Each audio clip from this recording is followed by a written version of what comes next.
এখন হলো আমরা অনেক সময় হলো যে করতে পারি না, মানে ইমেজ ডাউনলোড করতে পারি না। ইমেজ ডাউনলোড করতে গেলে অনেক হ্যাসাল পোহাইতে হয়। যেমন কি ডাউনলোড করব, একটা কিছু বলেন, সেটা ডাউনলোড করবো, যে কোনো একটা ইমেজ। কেউ নাম মনে নেই, তাহলে হর্স।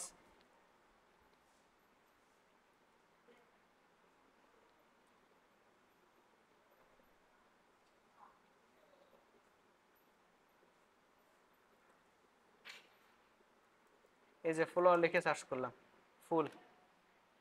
এই যে অনেক অনেক ফুল আসছে না, এই যে ইমেজে ক্লিক করি। এখন ডাউনলোড ডাউনলোড করতে গেলে কি আসে একটু খেয়াল করেন।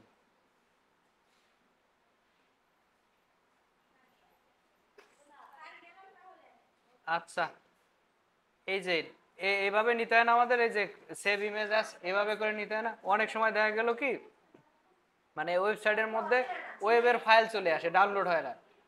মানে মানে ইমেজটা ডাউনলোড করার পরে ক্লিক করার পরে দেখা গেল ওয়েবসাইটে নিয়ে যায়, এরকম হয় অনেক সময়। এজন্য আমরা কি করবো, একটা এক্সটেনশন ইউজ করবো। এক্সটেনশন না, এর নাম হচ্ছে হলো যে ইমেজ ডাউনলোডার। শুধুমাত্র এই এই পেজের মধ্যে যত ইমেজ আছে সব আপনি একটা ফাইলের মধ্যে পাবেন। ওই জায়গা থেকে আপনি একটা একটা করে ডাউনলোড করতে পারবেন, একদম অরিজিনাল ইমেজ।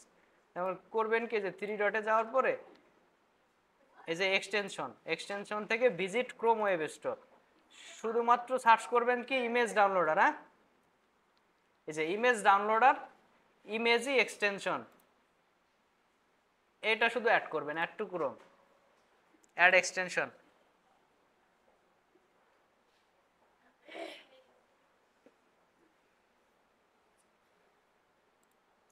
এই দেখেন, এই এক্সটেনশনের মধ্যে ঢোকার পরে এটা পিন করে দিবেন। এই কাজ এতটুকু কিন্তু। এরপরে এই জায়গায় অনেকগুলো ইমেজ হয়েছে না, আমরা যদি এই যে এক্সটেনশনের উপরে একটা ক্লিক দিই, এই এই পেজের মধ্যে 302টা ইমেজ আছে। 302টা ইমেজ এই কিন্তু লোড হচ্ছে, মানে এই শুধু এক্সটেনশনে ক্লিক করার পরে এইভাবে পাবে।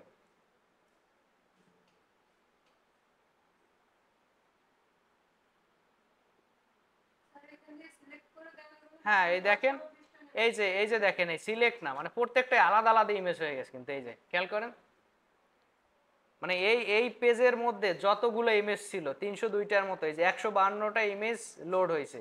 এখন যদি আমি চাই আমার এই গোলাপ ফুল এইটা ভালো লাগছে, এই যে ক্লিক করবেন শুধুমাত্র, যে সাইজে লাগবে। ওয়েব ওয়েবপিতে যদি করেন পিএনজি, জেপিজি আর অরিজিনাল জেপিজি, মানে শুধুমাত্র এর উপরে ক্লিক দিয়ে ধরবেন, ধরার পরে অরিজিনাল জেপিজি একটা ক্লিক দিবেন, এই অটো ডাউনলোড হয়ে গেছে। অনেক সময় দেখা যায় কি ওয়েবসাইটের মধ্যে ইমেজ ডাউনলোড করা যায় না, তখন এই জায়গা থেকে নেবেন, একদম সিম্পল। এই শুধুমাত্র কাজ করবেন কি, এই যে এক্সটেনশনের উপরে একটা ক্লিক দিবেন, ক্লিক দিলে ওই যে লোড হওয়া ইমেজগুলো সব থেকে যাবে একবারে।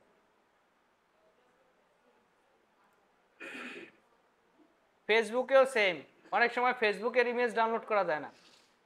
এই যে ফেসবুকের পেজটা ওপেন করবেন, দেখবেন মানে যত এইগুলো আছে আমরা ট্রাই করেও দেখতে পারি। আর যদি চান যে সিলেক্ট করে করে নিতে পারেন একসাথে, যদি আপনার এটাও পছন্দ হয়ে গেল, এই যে একটা ক্লিক দিলাম, আবার এই এই একটাই, মানে যতগুলো পছন্দ হবে। হ্যাঁ, সিলেক্ট করার অপশন আছে, এই যে দিলাম, এই তিনটা হয়েছে না, এই যে ডাউনলোড ডাউনলোড করে দেবে, এই যে একসাথে তিনটা ডাউনলোড হয়ে গেল। সহজ জিনিস না, ভালো জিনিস না একটা। এবার এবার ফেসবুক, এই জায়গায় যদি ফেসবুক থাকে, দেখি ফেসবুক আছে কিনা। ফেসবুক থেকেও সেম সিস্টেম।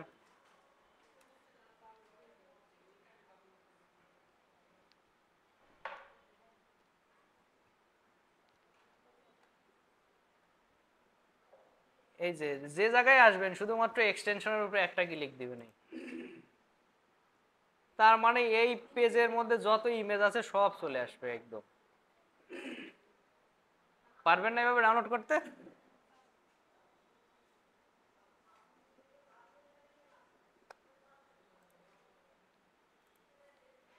এই যে এতটুকু মনে রাখলে এনাফ, ইমেজ ডাউনলোডার চাইলে অ্যাড করে রাখতে পারেন।